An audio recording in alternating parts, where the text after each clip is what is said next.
섭리, 숨겨진 질서 이런 제목으로 함께 말씀 나누겠습니다.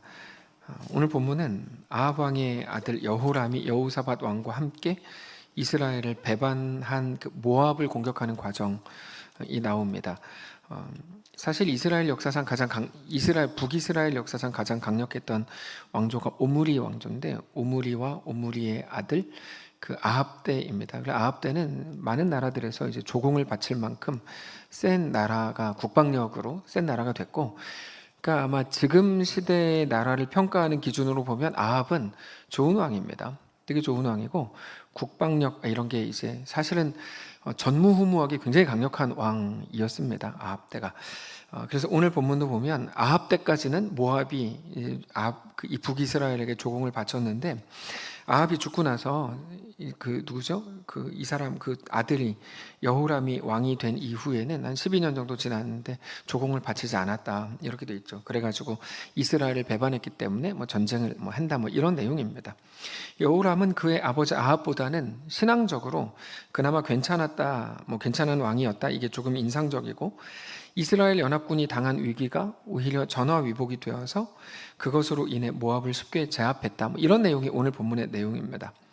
아합의 아들 여호람은 12년 동안 이스라엘을 다스렸습니다. 여호람은 여호와 보시기에 악을 행했지만 그의 부모인 아합과 이세벨만큼은 아니었습니다. 오히려 아버지가 만든 바알의 주상을 없애기도 했다, 이렇게 2절을 보면 돼 있는데, 그가 여호와 보시기에 악을 행했지만 그의 부모와 같이 하진 않았다. 이는 그가 그의 아버지가 만든 바알의 주상을 없이 하기까지 했다, 이렇게 이제 기록이 돼 있죠. 그러나 여로보암이 이스라엘에게 범하게 한 그 죄를 따라 행했고, 여로보암은 그 이스라엘을 둘로 쪼갠 장본인이죠. 열지파를 떼어 가지고 간 북이스라엘의 초대 왕이 여로보암인데, 이스라엘에는 크게 두 왕으로 나뉩니다. 여로보암의 길이 있고 다윗의 길이 있습니다. 나쁜 놈들의 대명사가 여로보암인데, 어쨌든 여로보암의 길로 행한 사람이었다, 이런 말이죠. 그 길에서 떠나지 않았다, 3절에. 그러나 그가 느바세 아들 여로보암이 이스라엘에게 범죄한 그 죄를 따라 행하고 떠나지 아니하였더라, 이렇게 되어 있습니다. 그때 이스라엘과 유다의 연합군이 모압과의 이제 전쟁을 준비하죠. 모압의 왕 메사가 아합이 죽은 후에 조공을 바치지 않고 독립을 하고 싶어가지고 했기 때문인데, 4절을 보면 모압 왕 메사는 양을 치는 자라 새끼 양 10만 마리의 털과 수대양 10만 마리의 털을 이스라엘 왕에게 바쳤는데, 아합이 죽은 후에 모압 왕이 이스라엘 왕을 배반했다. 그래서 이제 이를 괘씸하게 여겼던 이스라엘 왕 여호람이죠.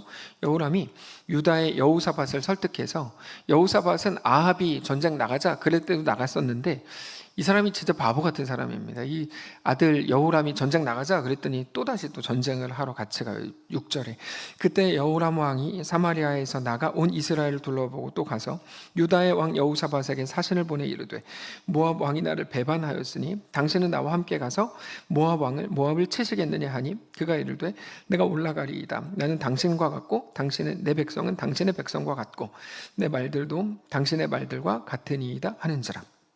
이 말은 여호사밧이 아합에게 했던 말과 똑같은 말입니다. 불과 얼마 전에 우리가 살폈던 본문에서 나왔던 말인데, 여호사밧은 워낙 안정을 추구하는 인간이었기 때문에 그 아합의 아들이었던 여호람에게도 똑같은 말을 하면서 이제 동맹을 같이 맺기로 한 거죠. 유다뿐 아니라 유다의 속국이었던 에돔도 데리고 같이 이제 갑니다. 근데 그렇게 가는 중에 7일 만에 가축을 먹일 물이 다 떨어졌습니다. 큰 위기를 맞이한 거죠. 전쟁을 하자, 우리 모압을 치자. 그래서 갔는데 7일 만에 이제 큰 전쟁할 수 없는 상황이 됐어요. 8절에 여호람이 이르되 우리가 어느 길로 올라가리 하니, 그가 대답하되 에돔 광야길로니이다 하니라. 이스라엘 왕과 유다 왕과 에돔 왕이 가더니 길을 둘러간 지 7일에 군사와 따라가는 가축을 먹일 물이 없는지라. 이스라엘 왕이 이르되 슬프다, 여호와께서 이 세 왕을 불러 모아 모압의 손에 넘기려 하시는도다 하니.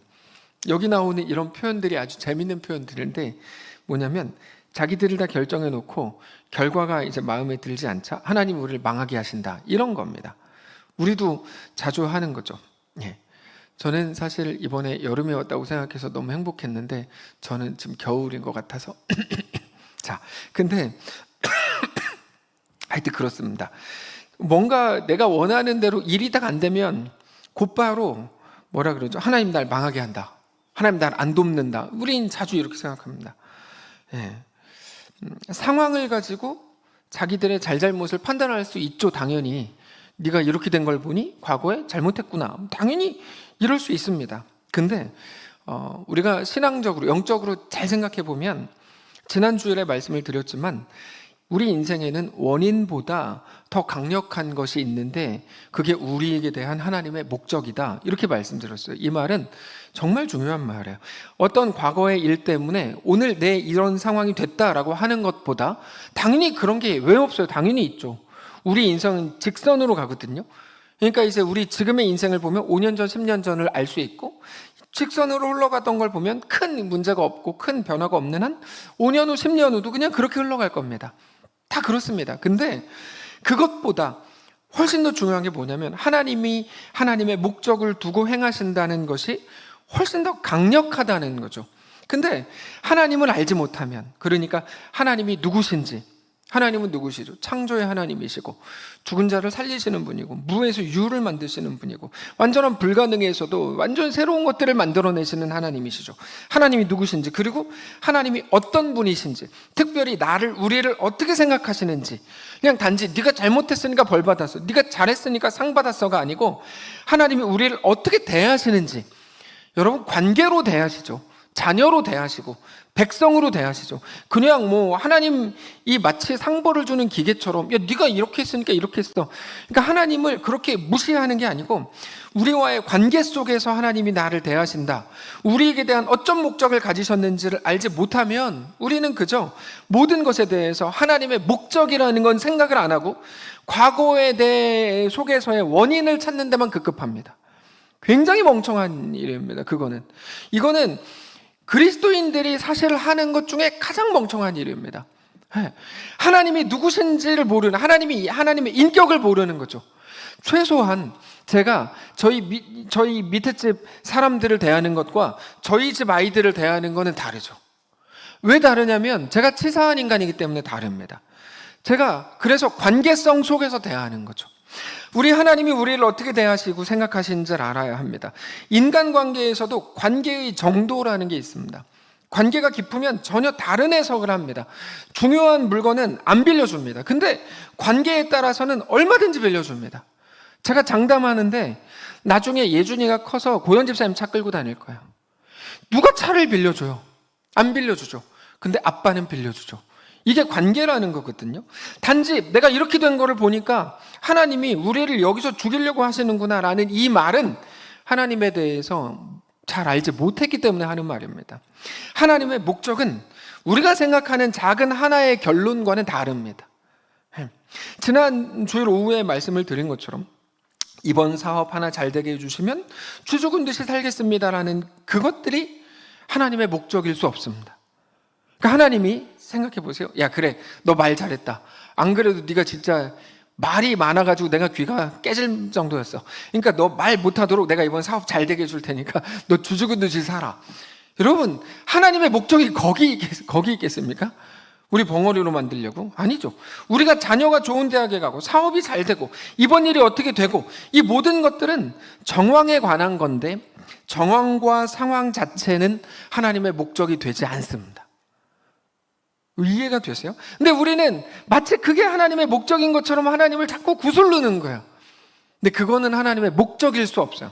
자, 그거를 통해 이루시고 완성하시려는 우리에 대한 어떠함이 하나님의 목적이라는 거죠. 단지 이스라엘 왕이 했던 생각, 하나님이 이 세 왕을 불러 모아서 모압의 손에 넘긴다라고 하는 거, 우리를 죽이려고 한다. 아니 그럼 죽일 거면 그냥 이렇게 병 걸리면 죽게 하지 뭐하러 이렇게 하냐고요. 이렇게 안 한다니까. 여러분 오해하지 마세요.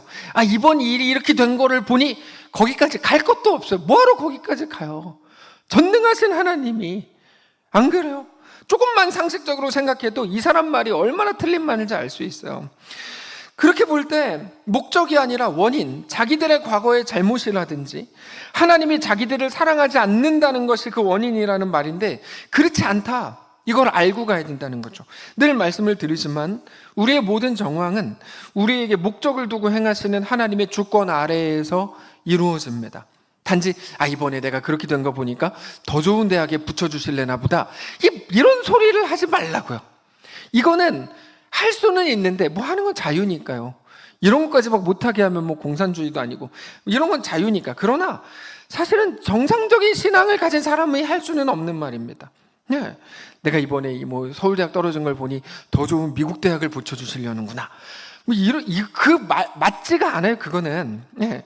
그러면 그들이 그렇게 생각하면서 벌벌 떨었던 그 정황 속에서 하나님은 어떤 목적을 가지셨고 어떻게 이루셨는지를 오늘 본문을 통해 확인을 한번 해봅시다. 확인을 한번 해봅시다. 자, 이스라엘 왕이 이 일로 인해서 난처해졌을 때 어떻게 됐죠? 여호사밧이 여호와께 물을 선지자를 찾습니다.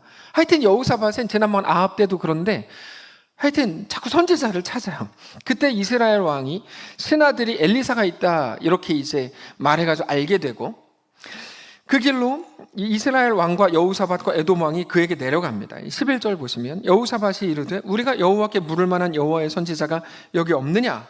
이스라엘 왕의 신하들 중에 한 사람이 대답하여 이르되 전에 엘리야의 손에 물을 붓던 사밧의 아들 엘리사가 여기 있나이다 하니, 여호사밧이 이르되 여호와의 말씀이 그에게 있을 가능성이 높다. 이에 이스라엘 왕과 여호사밧과 에돔 왕이 그에게로 내려갔다.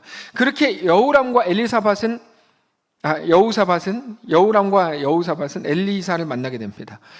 엘리사를 찾아온 그 이스라엘 왕에게 당신의 아버지 어머니 선지자에게로 가라 이렇게 이제 엘리사가 비아냥 거리죠. 13절에 엘리사가 이스라엘 왕에게 이르되 내가 당신과 무슨 상관이 있습니까? 당신의 부친의 선지자들과. 부친의 선지자라는 거는 이 누군지 아시죠? 이 아합이 신봉했던 거짓 선지자들을 말하는 거죠. 그 선지자들과 당신의 모친의 선지자, 이 사람은 이세벨이니까 그 누구니까 아세라를 섬기던 하여튼 그 무당들을 말하는 겁니다. 그렇게 가십시오. 저는 이런 당당함이 너무 부러웠어요. 너무 부러워요. 선지자가 뭐 저렇게 불친절해, 이런 생각이 안 들고 멋있다 뭐 이런 생각이 들어요. 그 말을 들은 이스라엘 왕 여호람이 그렇지 않습니다. 우리 진짜 죽게 생겼습니다. 그러자 엘리사가 내가 당신들을 도울 건데 여호람 당신을 위해서가 아니고 유다의 왕 여호사밧을 위해 돕는 겁니다. 이렇게 말하죠. 14절 엘리사가 이르되 내가 섬기는 만군의 여호와께서 살아계심을 두고 맹세하노니 내가 만일 유다의 왕 여호사밧의 얼굴을 봄이 아니면 그 앞에서 당신을 향하지도 않고 보지도 아니하였으리라. 그리고 나서 하나님의 말씀을 전합니다. 자, 여러분, 오늘 우리가 하려는 행위가 그거죠. 하나님의 말씀을 듣고 싶어서죠. 그냥 뭐 어떤 설교나 이런 거가 아니고 하나님이 나에게 주시는 말씀이 뭘까가 듣고 싶어서 여기 오셨을 거 아니에요. 제가 보니까 반은 박신이가 오라 그래서 왔는데 거의 그러네. 오라 그랬는데도 안 온 사람이 있네, 김소라. 근데 하여튼 오라 그래서 왔는데 어쨌든 우리의 예배는 하나님의 말씀을 듣고 싶어요. 똑같은 거예요. 내가 다 하나님 말씀을 전할 겁니다. 그리고 나서 전하는데 내용이 이렇습니다. 골짜기에 개울을 많이 만들라. 15절입니다. 이제 내게로 검은 곳 탈 자를 불러오소서 하니라. 검은 곳 하는 자가 검은 곳 탈 때 여호와의 손이 엘리사 위에 있더니 그가 이르되 여호와의 말씀이 이 골짜기에 개천을 많이 파라 하셨나이다. 여기서부터가 이제 오늘 본문에서 되게 재밌는 부분입니다. 골짜기에 개천을 많이 파라. 왜 개울을 많이 파라 그러셨을까? 17절에 여호와께서 이르시기를 너희가 바람도 보지 못하고 비도 보지 못하되 이 골짜기에 물이 가득하여 너희와 너희 가축과 짐승이 마시리라 하셨나이다. 이게 여러분 사람들을 듣기에는 기가 차는 말입니다. 왜냐하면 이 골짜기에 개울을 파면 비가 오거나 바람이 불진 않겠지만 물이 찰 거다 이런 말입니다. 그러니까 이 무슨 말이지? 뭐 이렇게 생각이 되고, 사실 그때 여호람과 여호사밧은 무슨 말인지 못 알아들었지만 사실상 비가 오지 말아야 되고 그리고 물이 차야만 얻을 수 있는 승리다 그런 말입니다. 네, 골짜기에 물이 차려면 비가 와야 되는데 비가 오지 말아야 되고, 그러면 비가 안 오면 물이 안 차거든요. 그러니까 비가 안 오면서도 물이 차야만 이 승리를 얻을 수 있다. 그러니까 사람들 생각에는 개울을 팠으면 뭐 살수대첩처럼, 아닌가요? 물이 와야, 비가 와가지고 물이 차야 되는데 비도 안 오는데 물이 가득 찰 수 있겠냐? 근데 하나님께서 그렇게 행하시겠다라고 하면서 18절에 이것은 여호와께서 보시기에 작은 일이라 여호와께서 모압 사람도 당신의 손에 넘기시리니 당신들이 모든 견고한 성읍과 모든 아름다운 성읍을 치고 모든 좋은 나무를 베고 모든 샘을 메우고 돌로 모든 좋은 밭을 헐리이다 하더니 아침이 되어 소재를 드릴 때 물이 에돔 쪽에서 흘러와 그 땅에 가득하게 되었더라. 자, 일이 이렇게 됐을 때 모압 사람들은 이 모든 모습을 보면서 잘못 판단했습니다. 왜냐하면 그들이 볼 때는 비가 안 왔는데 물이 찼거든요. 그래서 이제 이상하게 생각한 거예요. 사실 모압은 이스라엘과 유다 연합군이 쳐들어온다는 소식을 듣고 있었어요. 전쟁 준비를 다 하고 있었습니다. 근데 멀리서 보니까 아침에 해가 푹 뜨는데 해가 물에 비치는 걸 보니까 빨갛게 보이죠. 원래 일출이나 일몰일 때는 빨갛게 보입니다. 근데 보통 같으면 일출이 멋있네 그럴 것 같은데 그들은 그 순간에 거기 물이 있을 리가 없다고 생각한 거예요. 비가 안 왔으니까. 저기 원래 물이 있는 곳이 아니거든요. 물이 있을 리가 없다. 그러니까 물이 아니면 뭐지? 피다 이렇게 생각했어요. 왜냐면 아침에 해가 뜨는 데가 빨갛게 보였거든요. 근데 그 피는 누구 피냐? 연합군 이스라엘과 유다와 에돔이 서로 분열해가지고 서로 죽여서 이렇게 된 거다.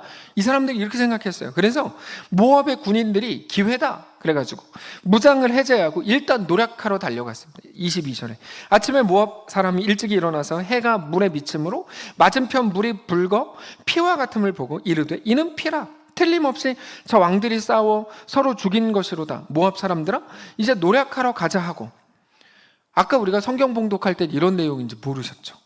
이게 이제 문제가 있어요. 왜냐하면 우리가 성경 읽을 때도 이게 이런 내용이구나 하고 읽으시면 사실 설교가 더 잘 들리실 거거든요. 자, 제가 또 비난을 했어요. 자, 그렇게 맨몸으로 나온 그들을 이스라엘 연합군이 쳐가지고 완전히 이깁니다. 그때 모압 왕이 이 모든 모습들을 보면서 우리가 정말 이길 수 없겠다 판단을 하고 자기 맏아들을 잡아서 성 위에서 불태워 죽입니다.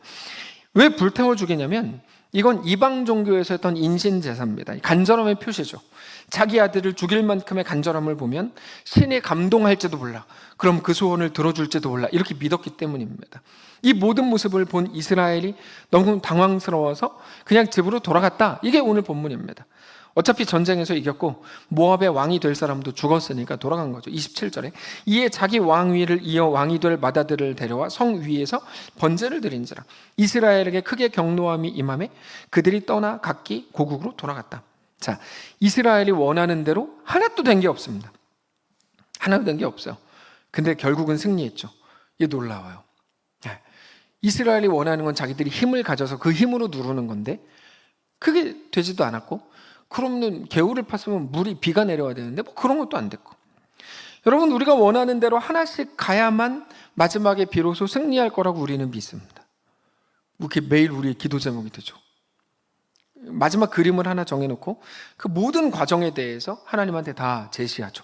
이거 이렇게, 이거 이렇게, 이거 이렇게, 이거 이렇게. 그러면 딱 내가 원하는 결론이 되니까. 근데 우리의 승리는 우리가 이렇게 가는 그 길과는 전혀 다른 길에 있다는 것을 성경이 말씀하십니다. 오늘 우리가 들어야 되는 건 그겁니다. 우리가 그리는 길이 있거든요. 길의 순서가. 근데 우리는 그 길대로 가면 승리할 거라고 생각하기 때문이죠. 근데 승리는 전혀 다른 곳에 있다. 이게 오늘 말씀 핵심이에요. 그러고 보면 우리는 정말 승리로 가는 길에 대해서 하나도 모릅니다. 그냥 아는 척하죠. 매일 모일 때마다 아는 척합니다. 사람들 모이면 항상 승리를 아는 척합니다. 예를 들어서 1번이 돼야 됩니까? 2번이 돼야 됩니까? 모르잖아요. 다 아는 척하죠. 대한민국 아는 척쟁이들. 저는 얘기하지 않습니다. 다 아는 척. 갈 때마다 가는 곳마다 아는 척해요. 듣기 싫어 죽겠어요. 한 달만 밖에 나갔다 와야겠다 생각을 하고 있어요. 그럼 대선 끝나 있을 테니까. 다 아는 척해요. 그들 생각대로 했으면 대한민국이 이 모양 이 꼴을 됐어야 됩니까? 아이가 잘 지냈으면 좋겠고 공부도 잘했으면 좋겠고 사업도 잘 되면 좋겠고 승진하면 좋겠고 얼굴도 이쁘고 잘생기면 좋겠고 살도 빠지면 좋겠고 마음에 안 드는 인간이 사라지면 좋겠고 내가 생각하는 대로 다 되면 좋겠다고 생각합니다. 근데 그게 승리로 가는 길인지는 모르겠어요. 여러분 인정하세요. 모르시잖아요. 저도 몰라요. 그게 진짜 나를 살게 하고, 아니 나를 존귀하게 하고 나를 하나님 앞에 온전히 서게 하는 길인지 모르잖아요. 이 양심껏 모르시잖아요. 결국에 우리는 뭐 하는 거냐면 당장의 만족을 구하며 사는 게 전부인 거예요. 네. 우리의 승리는 전혀 거기에 있지 않다라고 말씀하시는 게 사실은 매일의 성경이에요. 왜 매일의 성경이에요? 믿음은 보이는 대로 행하는 게 아니다. 신자는 뭘로 행합니까? 믿음으로 행한다라고 말씀하시잖아요. 그럼 승리는 어디 있습니까? 하나님의 약속에 있다, 이 얘기인데 우리는 매일 보이는 것을 간다는 거죠. 그래서 오늘 나한테 왜 이런 일이 일어나야 됩니까? 라고 따지지만 그건 하나님에 대해서 전혀 모르고 있다는 증거입니다. 오늘 너무 힘들어요. 그러면 왜 오늘 나한테 이런 일이 일어나야 됩니까? 라고 따지는데 그때 우리가 기억하셔야 되는 건, 세뇌가 아니고 기억하셔야 되는 건 원인이 아니라 내 인생에 꽉 차 있는 건 하나님의 목적이다라고 하는 사실이죠. 인정이 안 되죠. 하나님이 누구신지, 하나님이 나를 어떻게 생각하는지, 나를 뭐라고 보시는지를 모르니까 내 상황을 보면서 하나님한테 소리 지르고 화내고 원망하고 불평을 하고 있는 것뿐입니다. 니모를 찾아서라는 영화를 보면 니모 아빠가 말린이라는 유명한 물고기인데 말린이 자기 자식이 니모를 잊어버립니다. 그렇게 니모를 찾아 나서는 영화인데 말린이 막 엉엉 울면서 내가 니모한테 약속했는데 진짜 아무 일도 일어나지 않게 해주겠다고 약속했는데 막 엉엉 울어요. 그거를 보던 도리가 이렇게 말해요. 도리도 다른 물고기입니다. 정말 이상한 약속을 다 하셨네요. 세상에 어떻게 아무 일도 일어나지 않을 수 있죠? 그리고 정말 아무 일도 일어나지 않는다면 당신 아들 니모는 무슨 재미로 살죠? 이렇게 말해요. 근데 정말 웃기잖아요. 우리 기도, 하나님 아무 일도 일어나지 않게 해주십시오. 뭐 식물인간으로 만들어달라는 건 뭐야? 그리고 조금만 아프게 해서 아무것도 못하게 하면은 이걸 또 하나님한테 또 원망하고. 왜 그러지 않아요? 참 재밌어요. 우리도 아무 일도 일어나지 않기를 바랍니다. 근데 그렇게 살 수 있는 건 아닙니다. 아무 일도 일어나지 않을 수 있는 것도 아니지만 그렇게 된다면 이 땅을 사는 이유가 다 사라지는 것이죠. 잘못 들으셨죠? 아무 일도 일어나지 않게 된다면 우리가 이 땅을 살아가는 이유가 다 사라지는 겁니다. 죽는 것만이 아무 일도 일어나지 않을 유일한 길이죠. 그러나 죽기를 바라진 않아요. 그러니까 이게 앞뒤가 안 맞는 거죠. 앞뒤가 안 맞는 거예요. 신앙은 아무 일도 일어나지 않는 게 아니라 어떤 일 속에서 도를 뺄게요. 어떤 일 속에서 살아가는 거고, 이 도가 들어가면 약간 좀 너무 전투적이 되기 때문에 도를 빼겠습니다. 어떤 일 속에서 살아가는 것이고 그 길 위에서 더 존귀해지고 멋있어지고 영화로워지고 명예로워지는 겁니다. 아, 내가 이런 길도 걸을 수 있네?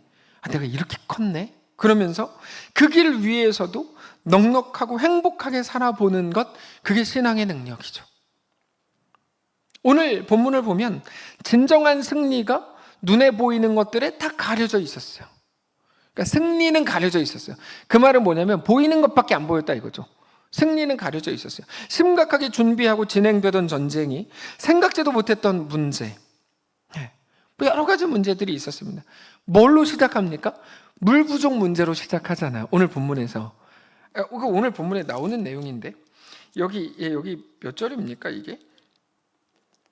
구전을 보시면 이스라엘 왕과 유다 왕과 에돔 왕이 갈 때 길을 둘러간 지 7일에 군사가 와 따라가는 가축을 먹일 물이 없는 자라. 물 부족 문제로 시작했던 본문이거든요.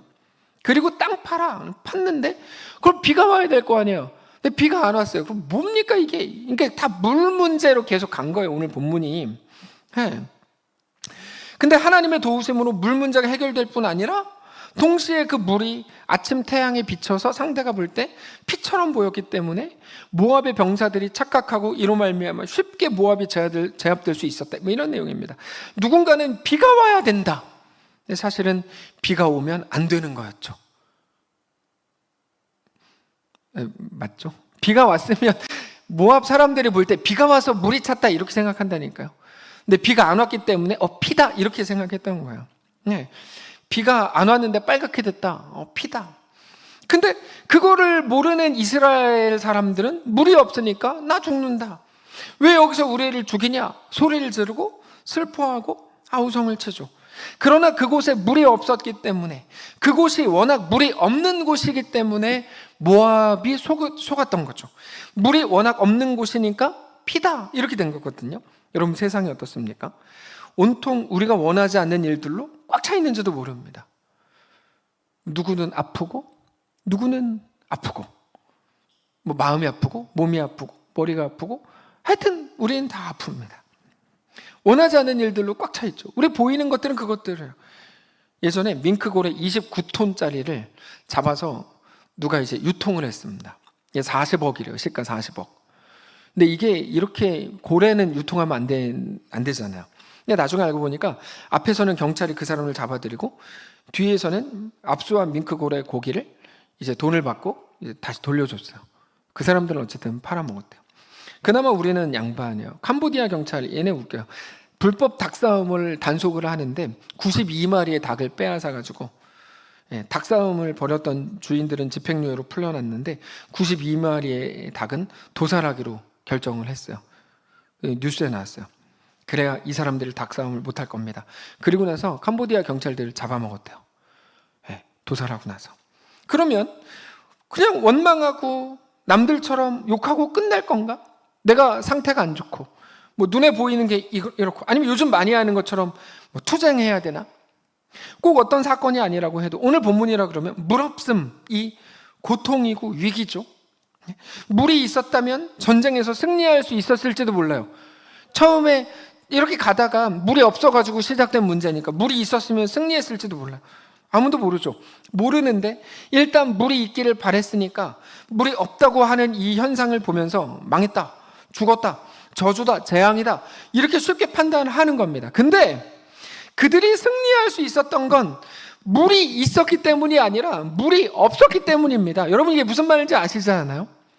우리가 그토록 바라던 그게 있어야 우리가 승리하는 게 아니라 오늘 본문을 보니까 그게 없었기 때문에 승리했다니까요. 지금 이게 너무 상징적이에요. 그래서 지금 무슨 말인지 못 알아들으시는 분은 한 분 계신 것 같아요. 우리는 다 알아듣고 한 분이 못 알아들으세요. 그분도 늦게 오셨기 때문이에요. 자, 이겁니다. 더 정확하게는 하나님이 그들과 함께 하셨기 때문에 그들이 승리했다는 사실을 우리는 알아야 해요. 물에 있고 없고의 문제가 아닙니다. 여러분, 우리가 왜 죽는 소리를 합니까? 물이 없어서잖아요. 물이 뭔지는 뭐 개인마다 다르시겠지만 그 문제가 아니라니까요. 우리가 생각하는 대로의 길에 승리가 있는 게 아니다. 승리는 다른 길에 있다. 너무 현실성이 없어 보입니까? 아니에요. 당신이 현실성 없는 거야. 하나님이 살아계십니다. 네? 근데 우리는 물에 있고 없음의 문제라고 생각해요. 그게 우리의 가장 근원적인 문제입니다. 보이는 것만 보는 거야. 그래서 우리는 늘 이렇게 따져요. 왜 이런 곳으로 이끄셨습니까? 10절까지는 그런 따짐이 가능하죠. 10절까지는. 아까 우리가 9절을 읽었는데 10절까지는. 그러나 사실이 아닙니다. 왜 그런 곳으로 이끄셨을까요? 여러분, 처음부터 돌아가 보면 더 쉬워져요. 거기였기 때문에 승리가 가능했던 거예요. 실제로 아무리 세 나라 연합군이었어도 모압과 싸우면 어떻게 될지 몰라요. 물론 그 전쟁에서의 승리가 그럼 하나님의 뜻이냐, 이거는 또 모르는 일이에요. 근데 어쨌든 그 전쟁에서의 승리는 물이 없는 곳이었기 때문에 가능했던 거야. 오늘 본문입니다. 그게 우리가 자주 하는 불만, 왜 나를 이런 곳으로, 이런 상황으로, 이런 가정으로, 이런 학교로, 이런 자리로 이끄십니까? 이게 매일의 우리 불만이죠. 하나님의 대답은 뭡니까? 거기서 너를 가장 아름답게 할 거야. 이 하나님의 대답이에요. 그게 내 목적이야. 나는 너에게 내 명예와 영광을 걸었어. 그게 욥의 자리죠. 욥기는 끝까지 읽을 것도 없어요. 1장, 2장만 읽으면 되고 마지막 38장 읽고 42장 읽으면 돼요. 중간은 다 똑같은 내용들이거든요. 욥이 이랬다, 친구들이 이랬다, 막 이랬다, 혼났다, 막 이런 내용이고, 또 이렇게 하라 그러면 또 혼나겠죠. 성경 통독반한테 다 읽으셔야죠. 근데 이제 핵심이 그렇다, 이거죠. 핵심이 그렇다. 그게 욥의 자리였고 예수님의 십자가 죽음의 자리였습니다. 그게 하나님의 하나님 되심을 보이시는 자리고, 어떤 자리가? 물 없는 자리가. 실제로 하나님이 우리 아버지였음이 드러나는 자리가 될 겁니다. 우리의 기도는 얼마나 웃긴 줄 아세요? 그거를 피하게 해주실 때, 문제를 해결해 주실 때 하나님의 왕되심이 드러나는 거라고 하나님께 나아가서 살살거리면서 기도하지만, 하나님은 그 모든 정황들 속에서, 그 속에서 그것을 통과하는 것으로만 하나님의 왕되심을 가장 선명하게 드러내실 겁니다. 십자가 죽음이 아니면 부활이 있을 수 없죠. 십자가를 채워줘야 하나님의 하나님 되시는 겁니까? 그렇지 않죠. 그런 회개망측한 말이 어디 있습니까? 십자가를 채워줘야 하나님의 능력이 증명되고 하나님의 영광스러움이 완성됩니까? 아니요. 오직 십자가 죽음 속에서 부활이 나오고 영광이 완성되고 그렇게 모든 열방이 예수님께 무릎을 꿇게 되는 거죠. 근데 우리 눈에는 안 보이고 느껴지지 않습니다. 그래서 뭐가 필요합니까? 믿음이 필요하죠. 보이지 않아서 믿음이 필요하죠. 믿음으로 고백해야 됩니다. 무슨 고백을 해요? 17절, 18절에 엘리사의 고백을 해야 되죠. 하나님이 하실 겁니다. 하나님이 보시기에 작은 일입니다. 당신들은 이게 막 전부인 줄 알고 이것만 해주시면 내가 쥐죽어도 살겠습니다. 막 이렇게 되도 않는 헛소리, 거짓말을 하지만 하나님에게는 작은 일입니다. 하나님은 내 하나님입니다. 하나님이 함께 하실 겁니다. 우리가 어디에 있든지 그 고백을 해야 됩니다. 여러분 기억하십시오. 물의 유무가 아니라, 물의 유무가 우리를 죽이거나 살리는 게 아닙니다. 물에는 그럴 힘이 없습니다. 다만 오직 하나님이 없으면, 우리가 하나님을 믿지 않을 때 우리는 죽는 겁니다. 하나님이 없어야 우리가 죽고 망하고 비참하고 힘든 거고, 하나님이 함께라면 그 어떤 상황이라도 우리는 결국 승리로 가고 있는 중이라는 사실을 믿어야 됩니다. 하나님의 역사는 그래서 늘 숨겨져 있는 질서라는 것을 알아야 됩니다. 하나님의 역사는 늘 숨겨져 있는 질서입니다. 제가 엄청 웃긴 말 한마디 해드릴까요? 갑자기 생각났네. 제가 제 설교를 챗 GPT한테 쭉 설명해 줬어요. 나 오늘 설교할 거야. 그 다음에 뭐라 그러는 줄 아세요? 오늘 제목을 지어줘. 그랬더니 숨겨져 있는 질서. 이 GPT가 말해줘가지고 아까 그렇게 한 거예요. 이거 너무 웃긴 말인데. 제가 설교하기 전에 GPT한테 먼저 했어요. 근데 저한테 설교 좋다 그랬어요, GPT가. 그리고 네, 숨겨져 있는 질서로 하라 그랬어요. 여기 기록 다 나와 있어. 그래서 복음의 적용도 늘 숨겨진 질서 안에서 우리는 고백해야 됩니다. 물이 없어 죽어가던 곳에서 오히려 승리와 생명이 생겨났죠. 보이는 게 전부가 아니라는 걸 우리가 알아야 됩니다. 보이는 건 연약함이지만, 겉의 낡아짐이지만, 보이지 않는 실상은 속사람의 새로워짐, 그것도 매일 새로워짐이기 때문입니다. 아담이 하와 처음 봤을 때 뭐라고 불렀죠? 대답하시는 분은 제가 상을 드릴게요. 아담이 하와를 처음 봤을 때 뭐라 그랬죠? 아담은 히브리어로 했을 가능성이 높습니다. 그렇죠? 한국말로 했을 가능성이 별로 없고, 히브리어로 했을 건 이시아라 그랬죠. 이시아. 아담이 처음에 남자인데 이시가 여자를 이시아라고 부른 건 너는 나다, 이런 의미입니다. 이거 한때 유행해서 사람들 다 알았는데 조금이 지나니까 다 까먹었구만. 이시아. 근데 이 사람들이 선악과를 따먹고 나서 첫 번째 범죄를 한 후에 아담이 여자를 다른 이름으로 불렀어요. 뭐라고 불렀는 줄 아세요? 하와라고 불렀어요. 하와라고. 하와는 무슨 뜻이냐면 생명이라는 뜻인데 좋은 말이 아니에요. 무슨 말이냐면 생명을 잇는 자라는 뜻입니다. 얘 왜 안 좋은 말이냐면 기능적으로 한 말이에요. 애 낳는 사람, 이런 뜻이거든요. 전에는 너는 나다 였는데 이제는 여자가 아기를 낳는 자로밖에 인식이 안 되는 거죠. 기능적으로만 보기로 한 거야. 네. 죄로 가득한 곳에서는 모든 것이 기능적으로 보이기 시작해요. 기능적으로 본다는 말은 관계로 안 본다는 말이고 어떤 기대도 없다는 말이에요. 하나님이 우리를 기능적으로 보신다고 생각하는 사람들이 수두룩합니다. 하나님은 상벌의 기계가 아니에요. 하나님은 우리를 관계로 보세요. 똑같은 사람이 왜 하와가 돼야 됩니까? 너는 나로 안 보이기 때문입니다. 그래서 그런 세상에서 볼 때 하나님의 행하심을 기대할 수 있다는 거, 은혜에 대한 기대라는 건 그냥 말의 뜻보다 더 큰 거야. 은혜에 대한 기대, 이건 엄청 큰 거예요. 왠 줄 아세요? 하나님이 누구신지 아는 자이기 때문이에요. 하나님은 내 아버지고 나는 그분의 자녀고 백성이고 하나님 나에게 대한 목적을 가지고 계신다는 걸 아는 사람이 하는 게 은혜를 구하는 행위죠. 우리 인식을 다 바꿔놓습니다. 이건 엄청난 겁니다. 우리가 우리 앞에 있는 모든 것들 다 마찬가지인데 우리 영혼에 따라서 모든 게 다르게 보입니다. 왜 물이 없고 왜 개울만 파라 그러고 왜 아무것도 안 하시는가, 이게 우리 분은 불만이죠. 그러나 이제는 우리가 진정한 기대와 소망의 눈, 하나님의 은혜를 향한 갈망의 눈으로 우리의 삶과 우리 가정과 우리 자녀들과 우리 인생을 다시 바라보게 되실 수 있기를 주님 이름으로 축복합니다. 하나님을 아는 자, 하나님과 내가 어떤 관계인지 아는 자. 아까 했던 그 고백이 너무 귀하죠. 찬양했던 고백. 주님을 보게 하소서, 나를 붙드소서, 내 뜻과 내 생각 내려놓고 주님 앞에 나 엎드려 주의 음성 기다리니 나를 부르실 때 믿음으로 걸어가리. 여러분, 이게 여호수아의 기도입니다. 창이란 요단이 눈앞에 있었고 하나님이 건너라라고 하신 말씀이 있었습니다. 두 가지가 있는 거죠. 하나는 약속과 말씀, 명령, 또 하나는 창이란 요단이 두 가지가 있어요.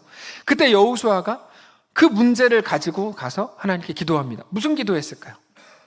무슨 기도했을까요? 보이는 게 아니라 하나님의 약속을 따르게 해주십시오. 당연히 그 기도였겠죠. 근데 나한테는 용기가 없습니다. 용기가 없습니다.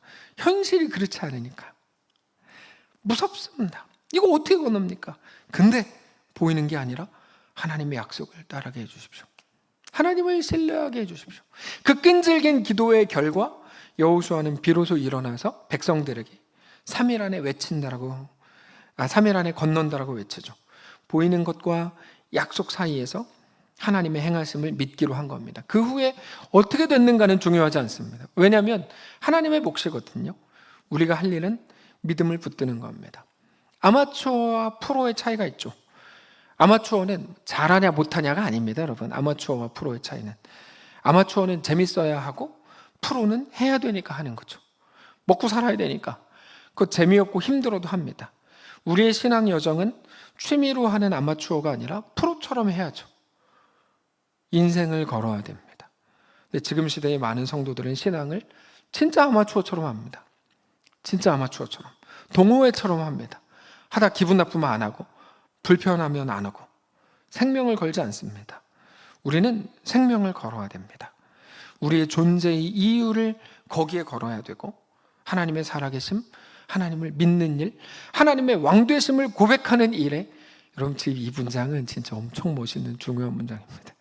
하나님의 왕되심을 고백하는 일에 우리의 전부를 걸어야 됩니다. 어떤 상황에서도 재미없어도 힘들어도 짜증나도 해야 되는 겁니다. 그게 우리 존재니까요. 그러면 복 받는 게 아니라 우리는 하나님의 자녀로, 하나님의 백성으로, 하나님이 완성하실 약속을 주신, 약속을 받은 사람들로 시작된 것이기 때문입니다. 그게 오늘 우리의 삶인 것을 고백해야 합니다. 내가 생각한 일들이 이루어져야 하는가? 그렇지 않습니다. 우리는 앞을 보지 못합니다. 우리 판단을 믿지 마십시오. 하나님을 믿으십시오.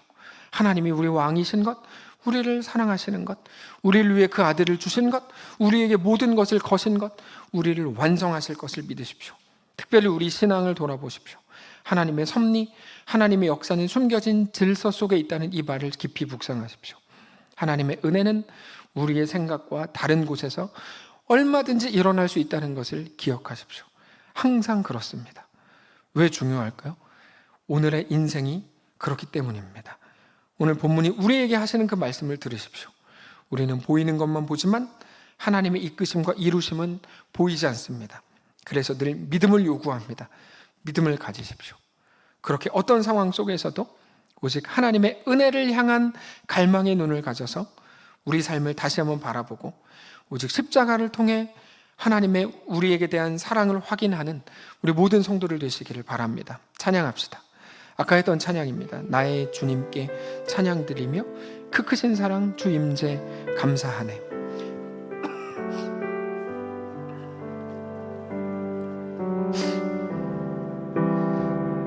나의 주님께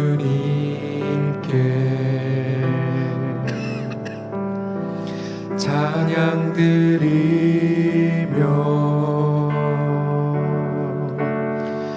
그 크신 사랑 주 임재 감사해. 어두움 속에 찾아오셔서 어둠 속에 찾아오셔서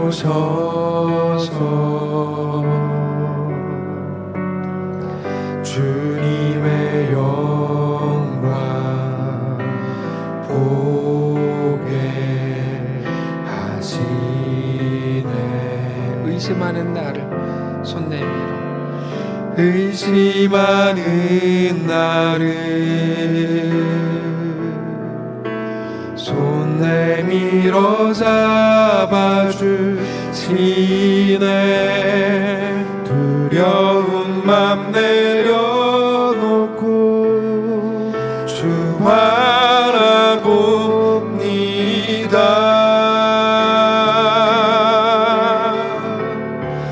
주님을 보게 하소서.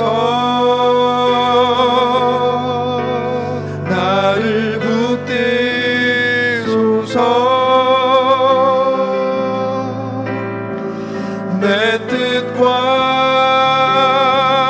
내 생각 내려놓고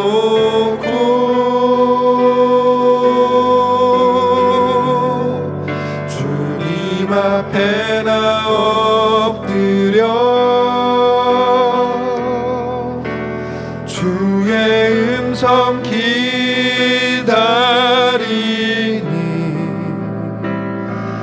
나를 부르실 때 믿음으로 걸어가. 주님을 보게 하소서. 주님을 보게 하소서. 나를 붙드소서.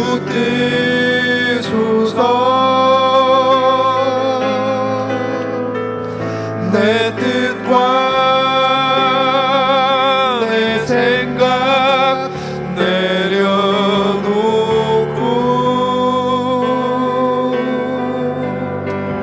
주님 앞에 나 엎드려 주의 음성 기다리니 주의 음성 기다리니 나를 부르실 때 믿음을 눈 감고 다시 고백합시다. 주님을 보게 하소서.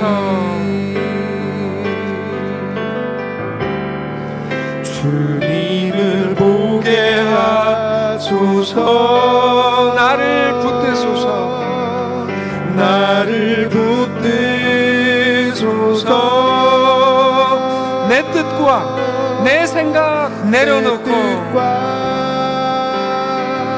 내 생각 내려놓고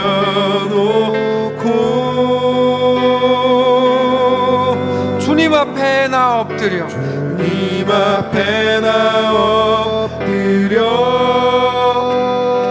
주의 음성 기다리니 주의 음성 기다리니 나를 부르실 때 믿음으로 걸어가리. 부르실 때 믿음으로 걸어가리. 눈 감고 잠시 기도하기를 원합니다. 제가 성경 전체에서 가장 큰 위로를 받는 구절 중에 하나가 열왕기상 19장인데 엘리야가 갈멜산에서 엄청난 승리를 한 이후에 전혀 변하지 않는 이세벨을 보면서 기운이 다 빠집니다. 하나님한테 가죠. 차를 날 죽여주십시오. 이렇게 말하죠. 하나님께서 크고 강한 바람을 보여주시고 바위를 막 부수고 대단한 지진을 막 보여주시죠. 지진 후에 불이 일어나는데도 아무 일도 일어나지 않았어요. 사실 엘리야가 원했던 건 그거였거든요. 하나님, 불이면 됩니다. 지진이면 됩니다. 놀라운 기적이면 됩니다. 사실 그거였거든요. 하나님께서 그리고 나서 세미한 음성으로 엘리야를 찾아가세요. 그것 때문에 엘리야는 완전히 회복되죠. 오늘 우리에게 정말 필요한 게 뭘까요? 하나님을 깊이 아는 겁니다. 여러분, 하나님의 섭리는 숨겨져 있어서, 하나님의 승리는 숨겨져 있어서 우리가 지금 이대로 가면 진짜 아닌데, 이건 망하는데, 물이 하나도 없는데, 이 함정에 우리도 빠지게 됩니다. 하나님, 오늘 내가 보이는 것이 아니라 믿음으로 향하게 하시고, 거대한 많은 나에게 닥쳐오는 많은 일들, 많은 상황들, 그 모든 일들 앞에서 하나님의 말씀을 듣게 하시고, 우리가 고백한 것처럼 내 뜻과 내 생각을 내려놓고 주님 앞에 엎드려 주의 음성을 기다립니다. 여호수아와 같이 보이는 상황이 있고 하나님의 약속이 있는데, 하나님의 약속을 붙들 힘이 나한테 없습니다. 하나님의 약속을 붙들게 해주시고, 그 힘을 가지고 나에게 주어진 이 길을 걷게 해주십시오. 이 길에서 물이 없어야 승리한다니까요. 이 길에서 나를 완성하실 하나님을 오늘 믿음으로 보게 해주십시오. 조용히 묵상하면서 1, 2분간 기도하겠습니다. 기도합시다. 주님, 함께 해주시기를 원합니다. 우리 인생 가운데 함께 해주시옵소서. 보이지 않고 가능성이 하나도 없어 보이지만 창조의 하나님이신 것을 믿습니다. 나를 사랑하시는 하나님이신 것을 믿습니다. 나를 온전히 붙드시는 분인 것을 믿습니다. 하나님, 주님을 사랑하고 주님을 바라봅니다. 우리 인생을 향한 분명한 목적을 두고 행하시는 하나님을 믿습니다. 신뢰해야 합니다. 하나님, 보이지 않을 때 믿음을 붙들게 하여 주시옵소서. 하나님의 세미한 음성을 기다립니다. 주께서 말씀하시고 듣게 하시고 하나님의 거룩한 백성들로 세워지는 놀라운 은혜와 역사가 있게 하여 주시옵소서. 하나님, 우리 가운데 행하시고 우리 가운데 역사하시고 은혜를 붙드시고, 그렇게 하나님 한 분을 바라보며 오늘 여전히 하나님을 신뢰하며 살아갈 수 있도록 아버지 하나님 인도하여 주시옵소서. 주께서 함께하여 주시옵소서. 주의 능력과 은혜가 가득 채워지게 하시고, 그렇게 하나님 나라를 믿음으로 바라보는 우리 모든 성도들 되릴 수 있도록 인도하여 주시옵소서. 붙잡아 주시옵소서. 하나님, 오늘도 물 없음의 문제로 시작된 것 같은데 여전히 물이 없는 것 때문에 고민하고 아파하는 사랑하는 성도들을 위로하시길 원합니다. 하나님, 세미한 주의 음성을 듣게 하시고 주의 마음을 알게 하시고, 아무것도 보이지 않으니 우리에게 믿음을 더하여 주시고, 그렇게 우리에게 허락된 이 길을, 하나님의 완성으로 이끄실 이 길을, 승리로 이어질 이 길을 믿음으로 담대히 걷게 하여 주시옵소서. 하나님, 거대한 흐름 같아서 우리가 거스를 수 있는 것 없고 할 수 있는 건 아무것도 없는 것처럼 느껴지고, 우리는 그렇게 작고 초라하게만 보이는 우리 인생입니다. 그런데 우리를 불쌍히 여기셔서, 아니, 우리를 사랑하실 뿐 아니라 우리에게 대한 완전한 계획을 가지셨고 분명한 목적을 가지셨고 이미 십자가로 약속을 허락하신 하나님을 신뢰하며 우리 모든 상황 속을 세상 어떤 것도 이해하지 못할 평안과 담대함으로 살아갈 수 있는 사랑하는 모든 성도들이 다 되게 하여 주시옵소서. 긴급한 일들, 하나님의 은혜를 사모하는 일들 여기저기 널려 있는데 그때마다 함께 하시고, 하나님의 거룩한 자녀로 은혜를 사모하며 주 앞에 정직히 나아가는 사랑하는 모든 성도를 되게 하여 주시옵소서.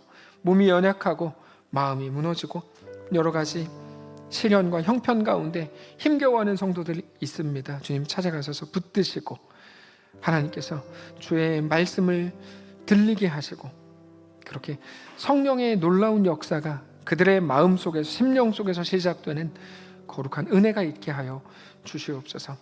우리 주인 되신 살아계신 우리 주 예수님의 이름으로 기도합니다. 아멘. 하늘에 계신 우리 아버지여, 이름이 거룩히 영을 받으시오며 나라가 임하시오며 뜻이 하늘에서 이룬 것 같이 땅에서도 이루어지이다. 오늘 우리에게 일용할 양식을 주시고 우리가 우리에게 죄진 자를 사하준 것 같이 우리 죄를 사하여 주시고 우리를 시험에 들게 하지 마시고 다만 악에서 구하시옵소서. 대개 나라와 권세와 영광이 아버지께 영원히 있사옵나이다. 아멘.